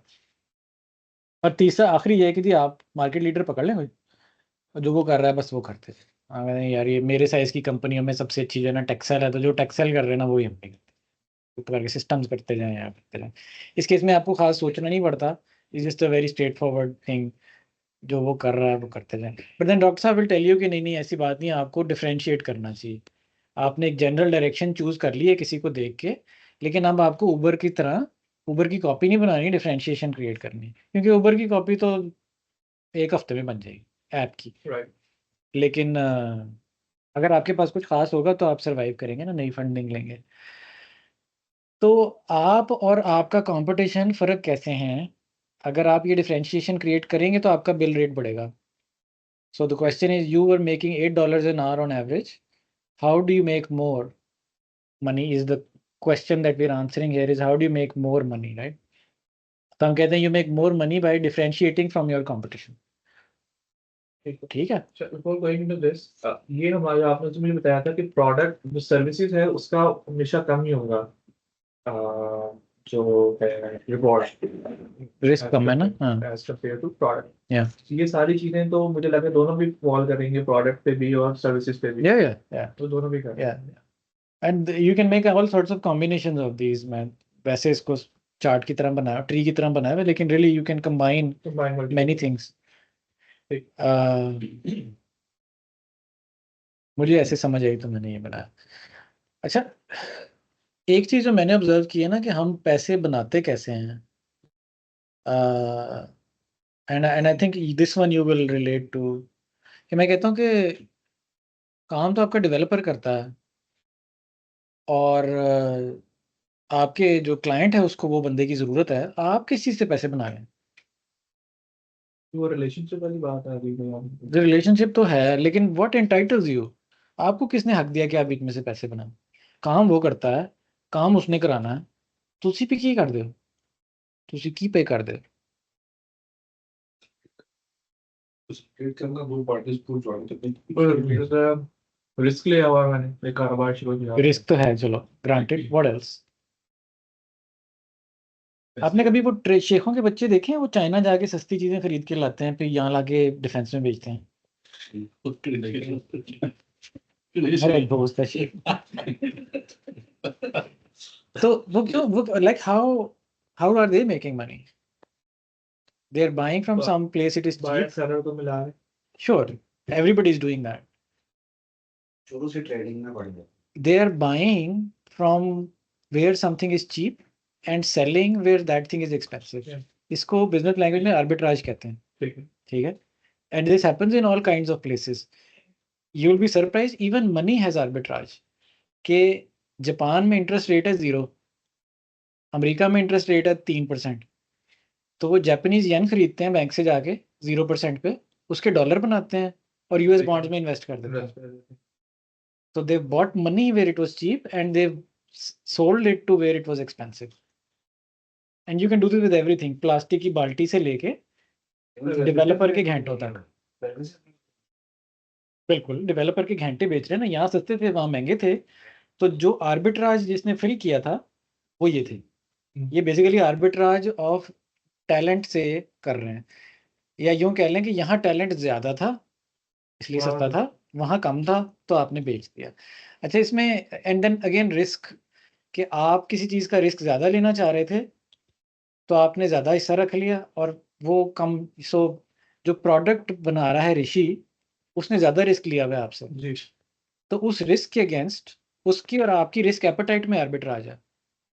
अगर आप दोनों इक्वल रिस्क टेकर होते ना तो पैसे भी बराबर बना रहे होते। इसमें कमीशन भी इसी को कहते हैं। Commissions perhaps, I guess, I don't know. But इसमें सबसे इंटरेस्टिंग वाला, बाकी तो आपने देखे ही होंगे, इंफॉर्मेशन आर्बिट्राज भी बड़ा इंटरेस्टिंग है। मुझे कुछ पता है जो आपको पता ही नहीं था। मैं वकील हूँ, आपका केस फंसा है, मुझे पता है आपको नहीं पता था, तो अब मैं इस इंफॉर्मेशन आर्बिट्राज का मैं फ़ायदा उठाता हूँ। सो पैसे बनते प्रिंसिपली आर्बिट्राज से ही। अगर आप और आपका क्लाइंट एक ही जैसे हैं ना, तो पैसे बनाने बड़े मुश्किल हो जाते हैं। So look for people, if you reverse this, you're basically looking for people who don't have what you have. And so when you look at your surroundings, आप ये देखें आपके पास क्या है जो आप दूसरों को दे सकते हैं। पाकिस्तान में क्या है? बेसिकली हमारे पास जवानियाँ हैं बेचने में, इफ़ यू थिंक अबाउट। आपके स्टाफ ने जिसने स्टेपल्स बनाया है, वो मे बी 20-21 साल का लड़का आया हुआ था और 30-32 साल में छोड़ के गया है, तो उसने 10 साल अपनी लाइफ के ना किसी और के प्रोडक्ट के लिए लगाए, उसने वो एक्सचेंज किए हैं। यहाँ वो जवानियाँ बहुत अवेलेबल थी, रेडीली मिल गई। अमेरिका में जब वो जाके डेवलपर ढूंढता ना, वो कहते हैं मेरा दिमाग ख़राब है, मैं 10 साल तुम्हारे प्रोडक्ट के लिए काम करता हूँ, मैं जा रहा हूँ कुछ और करूँ। सो वो यहाँ मिल ही नहीं रही थी वहाँ जो यहाँ मिल रही। दैट्स व्हाई हमारा जो क्लाइंट, फॉर एग्जांपल किस तरीके से देखें जो हमारा क्लाइंट है, अगर हम अपने से बड़ी सॉफ्टवेयर कंपनी के साथ तो एज अ क्लाइंट डील करते हैं, तो it's not going to be worth it, because उनके पास ऑलरेडी वो चीज़ें हैं, उनके आर्बिट्राज कम है हमारा। एग्जैक्टली, सही ना? Exactly. As compare to direct client जिसके पास वो इन्फॉर्मेशन नहीं है, Yeah. And I just go there. या बट उसके अपने चैलेंजेस भी कम हैं एज कंपेयर टू क्लाइंट के पास जाना तो बहुत अच्छी बात है। उसके अपने कुछ प्रोटोकॉल्स हैं, उसके अपने कुछ रूल्स एंड रेगुलेशंस हैं, वो आपकी कंपनी को जो क्यों करेंगे, स्टैंडर्ड्स होंगे कुछ, तो इसी वजह से हमें इंटरमीडियरी के पास जाना पड़ता है ना, कि भाई तुम हमें एक्सेस दिलवा दोगे या सब ठीक है। ये बाकी जो है लिखे हुए, डॉक्टर साहब ने मुझे बहुत सारे इनमें से बताए हैं, कुछ हुमायूं किया करता था, मुझे याद है लेबर में।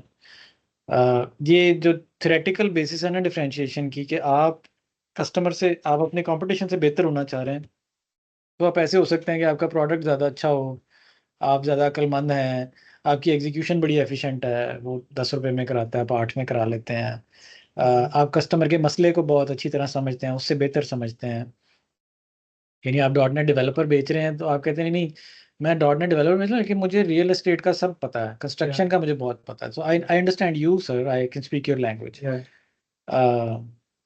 pricing, etc. There's a whole bunch of other things, but the idea being that you make money from differentiation. Okay, so the thought process is, if you look at the sort of big picture of how इसको जरा movement दोबारा दीजिएगा। मेरे ज़हन में एक इसका आ रहा था, I don't know where to place that category. There is a product in the market, but that is not being sufficiently produced to meet the mass needs.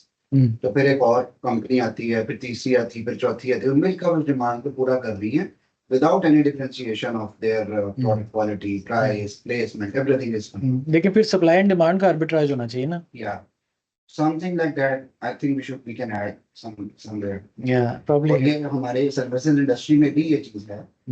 जी ये बहुत ज़्यादा है। In fact we used to have a report, probably have a copy somewhere, कि जहाँ ना हम LinkedIn पे जाके सर्च करते थे एक कीवर्ड के अगेंस्ट जॉब्स, तो हम कहते थे कि डॉट नेट डेवलपर 3135 जॉब्स आ रही हैं। फिर हम कहते थे अच्छा dot net developer people search कितनी है, तो वो कहता था 1.5 लाख डॉट नेट डेवलपर है। हम इनकी रेशियो ले लेते थे, 300 जॉब्स के पीछे 1.5 लाख बंदा लगा हुआ, ठीक है। फिर हमसे ट्रैक करते रहते थे। जब ये रेडिकली चेंज होती थी ना, या जहाँ ये रेशो सप्लाई और डिमांड की रेशो फेवरेबल है, हम कहते थे ये काम है करने वाला। जहाँ जॉब ज़्यादा हैं बंदे कम हैं, या जॉब्स तेज़ी से बढ़ी हैं और बंदे उस तेज़ी से नहीं बढ़े। तो इसको अगर आप ट्रैक करते हैं ना, सप्लाई डिमांड का आर्बिट्राज आप एक्चुअली अपॉर्चुनिटी बता देता है आपको फिर कहाँ है। इसमें कोई इनोवेशन वगैरह की जरूरत नहीं, सिंपल आर्बिट्राज फॉलो करते जाएं आप, तो आपका मसला हल हो जाता है। अच्छा अब अगर आप मार्केट के ट्रेंड्स और उसकी नजर रखते रहे ना, जैसे अभी हम बात कर हाँ रहे थे। हाँ, लेकिन वो जो जिस चीज़ पे आपने नज़र रखी हुई ना, वो उस क्रिएशन ऑफ दैट आर्बिट्राज है। जब वो सप्लाई और डिमांड चेंज हुई तो सस्ती चीज़ हो गई, एक तरफ महंगी हुई, यानी डिमांड बढ़ी तो उधर से इसकी प्राइस बढ़ गई ना, और सप्लायर से उस साइड पे प्राइस हुई है। अब अगर इसको देखें ना आप एक फ्लो में, एक्चुअली मैं आखिरी वाला भी बता देता हूँ, फिर मैं एक फ्लो में रहता हूँ। तो एक्चुअली फ्लो पे चलते हैं। सो हुआ क्या है कि मैंने पहले अपने आप को थोड़ा सा चेंज किया था, मैं ज़रा अमीर अमीर लोगों के साथ रहने लग गया था। उसके बाद मैं टिपिकली नौकरी शुरू कर देता हूँ। तो मैंने नौकरी शुरू की, मैंने अपना टाइम बेचा, मैंने कुछ ताल्लुकात बनाए, थोड़े बहुत पैसे जोड़ लिए, ठीक है। उसके बाद मैंने कहा यार इस तरह तो मैं 9 to 5 में फंस जाऊँगा, ये मुझे निकलने नहीं देंगे। तो मैंने अपने आप को डिफरेंशिएट करना शुरू कर दिया। आई लर्न थिंग्स जिनमें आर्बिट्राज था। अब मेरी तनख्वाह बढ़ेगी, मेरा स्पेस मेरे पास क्रिएट होनी शुरू हो जाएगी। सॉरी, यहाँ पे ये डिफरेंशिएशन के मैंने मुख्तलिफ नुस्खे लगाए। अब मेरे पास थोड़ी सी फिजिकल स्पेस आने लग जाएगी, मेरे पास थोड़े फालतू पैसे आने लग जाएंगे, और जो फालतू पैसे आएंगे उनको मैं इन्वेस्ट करता जाऊँगा। And if you observe this you can probably see this pattern around year 5। अगर आपके जॉब का 5वां 6ठा साल है ना, तो थोड़े थोड़े पैसे फालतू होने लग जाते हैं घर के खर्चों के बाद। आप उसकी कमेटी डाल लेते हैं या आप उसकी गाड़ी ले लेते हैं, because you are now thinking I will invest in the future. मसला क्या होता है कि वो जो थोड़ी सी इन्वेस्टमेंट जनरेट हुई है ना, वो स्टूपिड हो जाती है। वो फिर वही बंगियाँ मार जाता है बंदा, वही प्लॉट खरीद लेते हैं। आपके आने से पहले हम यही डिस्कशन कर रहे थे कि एक्चुअली यहाँ उसकी एक समरी है, मैंने चार्ट इनको दिखाया था। 2 किस्म की इन्वेस्टमेंट्स हैं, एक्टिव इन्वेस्टमेंट्स और पैसिव इन्वेस्टमेंट्स। टिपिकली आप पैसिव इन्वेस्टमेंट करते हैं, आप जाके सेविंग अकाउंट में डाल देते हैं, अब आपको रिटर्न मिलेगा 0। आप गवर्नमेंट के बॉन्ड्स खरीद लें, 4-6% मिल जाएगा। रियल एस्टेट में डाल देंगे, अगेन 3-4-6% मिल जाएगा, इससे ज़्यादा नहीं होता। लोगों का ख्याल होता है कि ये है। फिर कमोडिटीज़ हैं, स्टॉक्स हैं, आहिस्ता आहिस्ता आपका थोड़ा थोड़ा रिटर्न बढ़ता जाता है। या प्राइवेट इक्विटी है कि आप अपनी कंपनी बना लें और उसमें लगा दें, या आप नहीं करते क्योंकि आप एम्प्लॉई हैं। और फिर ऐसी चीज़ें जहां आप घुस ही गए हैं, आपने कहा मैंने बिजनेस, ना सिर्फ प्राइवेट बिजनेस में इन्वेस्ट किया बल्कि ये मेरा है, मैं अपना काम छोड़ के इसमें आ जाऊँगा। साइकिल में चले ना, कैश इकट्ठा हो रहा है, एक्यूमुलेट हो रहा है एक्स्ट्रा, मेरे पास लाख रुपए जमा हो गया, करोड़ रुपए जमा हो गया, what do I do with it? If you invest it wisely it will compound into a significant amount. If you don't invest it wisely, it will remain small. मैं आपको वो दिखा दूं एक बार, जो आप 2 बंदे नए आए हो, ताकि आप समझ आ जाए। सरकार रजिस्टर्ड है कि नहीं? सरकार रजिस्टर्ड नहीं है। ज़कात क्या नहीं है? सरकार रजिस्टर्ड नहीं है, तो 2.5% और कम होगा इसमें से हमारा क्या चीज़? जो रिटर्न है। हाँ, ज़कात तो इनकम पे नहीं होती, सेविंग पे होती है। अगर आपने बिजनेस में लगाया तो ज़कात लगती नहीं है, उशर लगता उस है। पे तो नहीं लगेगी, लेकिन जो फॉर एग्जांपल आपने प्लॉट स्लॉट लिया हुआ मॉडल जा रहा है ना, आपको उस पे लगेगी। मुख्तलिफ आ रहा है, मैं उस बहस में नहीं पढ़ना चाह रहा। इन्वेस्टमेंट शॉर्ट टर्म क्या है? जो भी है इसके on top of it. For the three of you, ये ग्राफ हम पहले देख रहे थे, आपको तो समझ आ गई होगी इसकी, आपको भी आ गई होगी। This is simple compounding. अगर मैंने सारी उम्र प्लॉटों में इन्वेस्ट किया है तो 20 साल के बाद मैं $20,000 को 50 बनाए होंगे। अगर यही मैं प्राइवेट इक्विटी में घुस जाऊँ और हर साल जो एक्स्ट्रा थी वो मैं बिजनेसेस में लगा रहा था, मुझे 25% रिटर्न मिला था एट अ हाई रिस्क, तो 20,000 के 1,000,000 70,000 7 लाख बन गए हम। ठीक है। सो द प्रॉब्लम इज कि जब आप वो जॉब में से थोड़ा सा एक्सेस बनाते हैं ना, you invest it in the wrong thing and then at the end of 20 years you don't have enough and you like वो है कि फलाने के तो मिलियनेयर हो गया। सो वी टॉक्ड अबाउट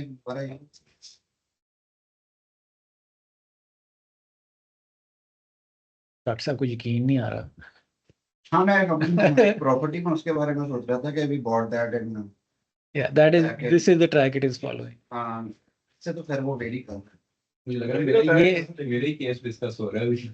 सारों का यही केस है। 2015 में प्रॉपर्टी की थी कोई अराउंड 56 लाख। यहाँ हमने बड़ी तफसील से आपसे पहले डिस्कस किया है कि हर बंदे का ख्याल होता है कि प्रॉपर्टी बहुत ज़बरदस्त है।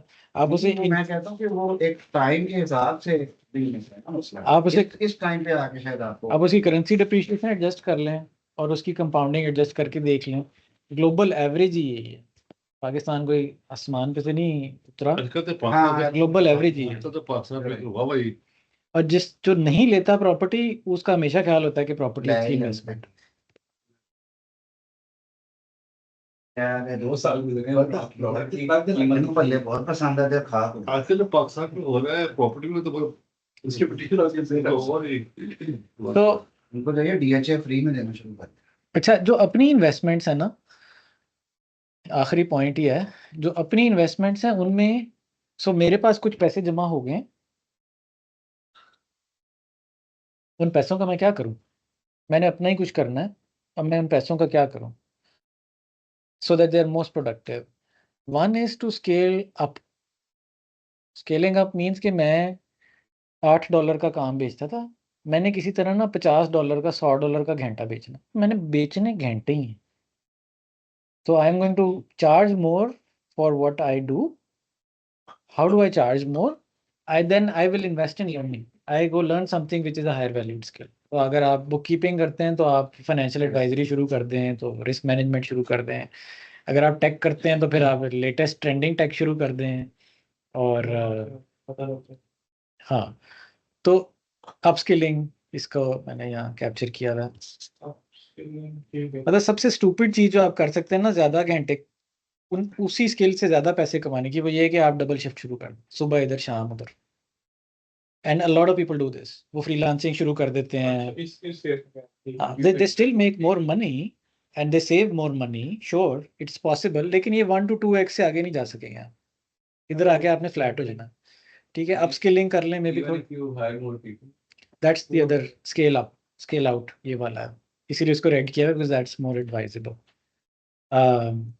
या आप ये कर सकते हैं कि आप नेगोशिएट कर लें रिस्कियर एंगेजमेंट मॉडल। ये वो वाली सारी डिस्कशन मतलब पहले हुई भी है कि एंगेजमेंट मॉडल्स में आपके पास ऑप्शंस हैं कि आप सैलरी प्लस इक्विटी, राइट। तो अगर आप ये करेंगे तो आप क्या कर रहे हैं, आपके value of what you are offering is still the same.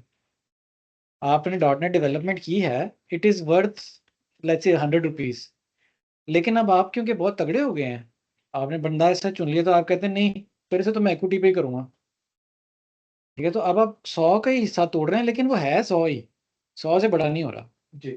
So one way is to take more risk and change your engagement model and get a bigger piece of the 100, but it is still 100. ठीक है, हाँ, and the most healthy way to do it is to just look at कि आप customer को कितनी value दे रहे हैं और उस पर फोकस करें। इस पर मैं बात शायद नहीं कर सकूंगा, लेकिन ये शायद सबसे इंपॉर्टेंट चीज़ है कि कस्टमर की वैल्यू में इजाफा करें, उससे आपका बिल रेट बढ़ जाएगा। सो आपको अगर लुमिनॉजिक्स के लिए देख रहे हैं ना, तो ये 3-4 चीज़ें हैं जिन पे आप शायद फोकस करो, तो नेक्स्ट फ्यू इयर्स में you can definitely bring the 8 into 20-30 category. Scale out आप पहले ही कर चुके हो। You scaled out the wrong thing. Scaling out means कि आपने ये जो आप करते थे उसकी आपने टीम बना ली। आप जीते थे .NET के, आपने एज अ ट्रेनर, अगर आप सोचो तो आप एसेंशियली ट्रेनर ही हो ऑफ द टीम। आप वो ट्रेनिंग करके उसको बिल्ड कर देते थे और उसमें से पैसे कमा। ठीक है, डॉक्टर साहब फुल टाइम टीचर हैं तो वो उसको actually as a training lesson ही बेचना शुरू हो गए। आपने कहा ट्रेनिंग करके जो तुम कमाओगे ना उसमें से मैं लूँगा, मैं तुम्हारी ट्रेनिंग करूँगा, तुम कोडिंग करोगे मेरे क्लाइंट के लिए, और फिर वहाँ से जो कमाएंगे ना वो मैं रखूँगा। यू अंडरस्टैंड द डिफरेंस के मोनेटाइजेशन की स्टेज डिफरेंट है। एक ये है कि इन्होंने कहा मैं तुम्हें .NET सिखा दी, कोर्स मुकम्मल हुआ, लाओ मेरे पैसे दो, अस्सलाम वालेकुम। दूसरे केस में आपने कहा नहीं, मैंने जो तुम्हें सिखाया, अब जब तुम इससे कुछ कमाओगे ना उसमें से भी मैं रखूँगा। आपका मॉडल वो है जिसमें आप उसके कमाए हुए से भी रखते हैं, वो आपका एम्प्लॉई है, और इनका मॉडल ये है कि पढ़ा के सलाम वालेकुम कर दें। ये स्केल आउट कर सकते हैं तेज़ी से, ठीक है। आप हर यूनिट से ज़्यादा कमा रहे हैं। लेकिन जो हमने ये वो आपने ग्राफ दिखाया था अच्छे एम्प्लॉइज का, फिर मैनेजमेंट और वो जो 40 हाँ। 30 उसमें नहीं आता है कि ट्रेनर, अगर मैं कहूँ कि एज अ ट्रेनर मैंने पैसे कमाने हैं, तो मैं किस ट्रेनर इज एसेंशियली, आप मैनेजर को ट्रेनर मैनेजर कह रहा हूँ मैं। Manager is just a glorified trainer in my opinion. जब वो सीख जाता है ना वो चला जाता है, फिर आप अगले को सिखाने लग जाते हैं, तो फिर आप क्या हैं, टीचर ही हैं ना। डिलीवरी वाली फाइल है उसमें। हाँ, सिखा के वो चला ना जाए, उसके लिए क्या कर सकते हैं? कुछ भी नहीं, कुछ भी नहीं कर सकते। That's just the nature of this business. बड़ी मुश्किल चीज़ है, बड़ी मुश्किल रियलिटी है टू एक्सेप्ट। मनफी चीज़ें पूछो तो बहुत सारी हैं, मनफी चीज़ें ही सिखाओ ही ना, आहिस्ता आहिस्ता सिखाओ, पूरी बात ना सिखाओ, आधी सिखाओ, दो इसको बता दो, एक उसको बता दो। क्या मार्केट से ज्यादा तनख्वाह दे दे उसको, हाँ, अलाउड कर दे ये मार्केट उसको यदि कि आपने फिर स्ट्रिंग्स ऐसी अटैच कर दो ना कि वो अपना ना, तो मार्केट उसको कि मैं उसके खाने वाले मैं सब चीज़ों को मनफी समझता हूँ। कम सिखाने वाले को बिजनेस नहीं, अगर कोई बंदा कहीं जाना चाहता है I know, but उतना सिखाएं जितना ज़रूरी है। मसलन मैं डेवलपमेंट सिखा दूँ, उसको सेल्स ना सिखाऊं। मैंने अगर किसी को मुलाजिम रखा ना तो मेरे लिए सबसे आसान ये है कि मैं उसको कोडिंग सिखा दूँ, कोडिंग के बाद मैंने कस्टमर से तुमने बात नहीं करनी, उसके लिए मैं दूसरा बंदा रख लूँ। फिर मैं उसको काम ढूंढना तो किसी सूरत ना सिखाऊं, क्योंकि अगर उसने काम ढूंढ भी लिया और कर भी लिया तो उसको मेरी क्या ज़रूरत, वो तो फिर अपवर्क पे बैठ जाएगा जाके या समथिंग लाइक दैट। सो अगर आपकी इंटेंशन यही है कि आप उसको बस चमेड़ छोड़ें, तो बस फिर आप उसको उधर लगा के ना, तो उसको कोई तनख्वाहदारी कर लें, कोई बोनस दे दें, तो ट्रीट पे ले जाएं, तो Hasan was champion of this. Fair game, I am nothing against it, it's क्योंकि दोनों पार्टीज ने विलिंगली एक्सेप्ट किया भाई। सो ये करते हैं लोग। स्केलिंग आउट मीन्स कि अब आप कोई लेवर इस्तेमाल करें। लेवर का मतलब होता है कि आपने आपके पास एक बिट ऑफ नॉलेज थी, तो आपने उसको 10 बंदे रख के उसको 10 से मल्टीप्लाई कर लिया, या आपके पास कैपिटल था तो आपने वो कैपिटल 10 कंपनियों में लगा के उसे 10 से मल्टीप्लाई कर लिया। टाइम इज़ नॉट अ लेवर। अगर आपके पास दिन में 2 घंटे हैं, 4 घंटे हैं, तो आप मैक्सिमम उसको डबल ट्रिपल कर लेंगे थ्रू वैल्यू एडिशन, एनहांसमेंट्स, बेहतर चीज़ करके, लेकिन उसकी लिमिट है। स्केल आउट की कोई लिमिट नहीं है, you can do 100x if you want. अगर आप में इंतज़ामी सलाहियत है, आप टीम बड़ी करते जाएं, there is no end to it.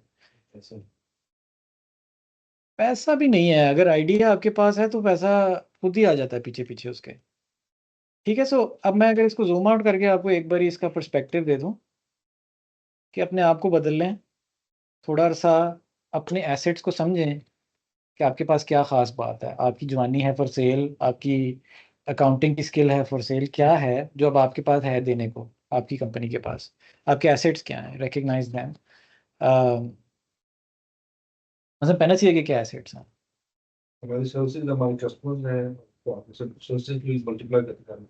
यानी अगर स्पेस दी है तो बाकी फैसिलिटीज हम सर्विसेज से ऑफर कर रहे हैं, तो Yeah. आपको मल्टीप्लाई करते हैं। Yeah, but I would argue your asset is your knowledge of building and maintaining a Facilities co-working space. But the knowledge is not something you think of as an asset. जब आप उसे recognize कर लेंगे ना as an asset, तो आप सोचते हैं अब इस asset को तो मैं scale up scale out कर सकता हूँ। इस asset को बेच के आप कोर्स बना लें, करोड़ लोगों को बेचें, दुनिया में हज़ारों co-working spaces हैं, Udemy पे कोर्स बना के डाल दें, उसका scale out unlimited है। how to manage a co-working space, हाँ। how to differentiate among 1000 co-working spaces. ये जो एलेक्स हरमोजी है जिसकी मैं वीडियो शेयर करता हूँ, बॉडी बिल्डर, वो जिम ऑप्टिमाइज करने की सर्विसेज बेचता है। वो कह रहा था अगर आपका जिम है तो मैं अब ना 30-डे प्लान है मेरा, उसमें मैं आगे आपको बताऊंगा कि जिम के नए कस्टमर कैसे आएंगे, जिम की प्राइसिंग कैसे एडजस्ट करेंगे आप, और आपका ना 10x हो जाएगा रेवेन्यू और समथिंग।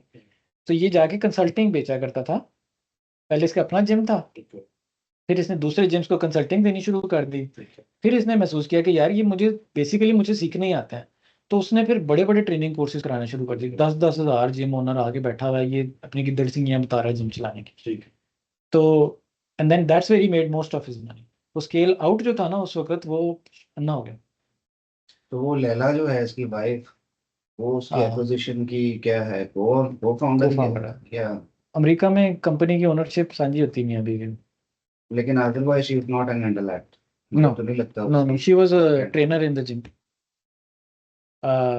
सो अपने असासों को समझ लें कि आप पैसे बना किस चीज़ से रहे हैं। बज़ाहिर ऐसे लगता है सर्विसेज से बना रहे हैं, नहीं, आप अपनी नॉलेज से बना रहे हैं। एसेट्स हो गए, किसी को फॉलो करें थोड़ी देर, अपने आप को डिफ्रेंशिएट करें, और फिर जो पैसे बच रहे हैं उनको वाइजली इन्वेस्ट करें इनमें से किसी ऑप्शन में। That's a simple recipe of making money. अब हम जा रहे हैं नमाज पढ़ने। ऑनलाइन किसी का कोई सवाल तो नहीं है? 5 मिनट है। जी मेरा है इस बार। असद? उमर भाई मेरी आवाज आ रही नहीं है? उमर भाई, जी जी, good. हाँ जी, सामल आ रही, बोलो। अच्छा उमर भाई, ये जो अभी डिस्कशन हुई है कि जी बिजनेस अपना या स्टार्टअप वगैरह, for those people who are just starting, मतलब और कैपिटल उनके पास इतना नहीं है, एंड सेविंग्स भी अगर करें तो नॉमिनल सी हो, बट उनके लिए क्या सजेशन क्या है? बिकॉज मेरे जहन में तो अभी तक जो मैंने स्टडी की है दैट वाज म्यूचुअल फंड्स। तो उसके बारे में आपका क्या ख्याल है? और अगर कोई स्टार्ट करना चाह रहा है तो वेयर टू इन्वेस्ट, मतलब एक तो है ना जिस तरह आपने डिस्कस किया कि यू हैव 1 करोड़ 2 करोड़ या इस तरह की इन्वेस्टमेंट, जिसके पास नॉमिनल सी सेविंग्स हैं, वो सेविंग्स करंट अकाउंट में नहीं रखना चाहता बिकॉज उसका कोई फायदा नहीं। तो यार व्हाट बहुत टू सारी डू, ऑप्शन वेयर है, टू इन्वेस्ट?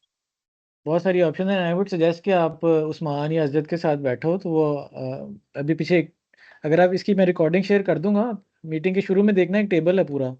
उस टेबल में ज़्यादातर चीज़ों में कोई कैपिटल रिस्ट्रिक्शन नहीं है।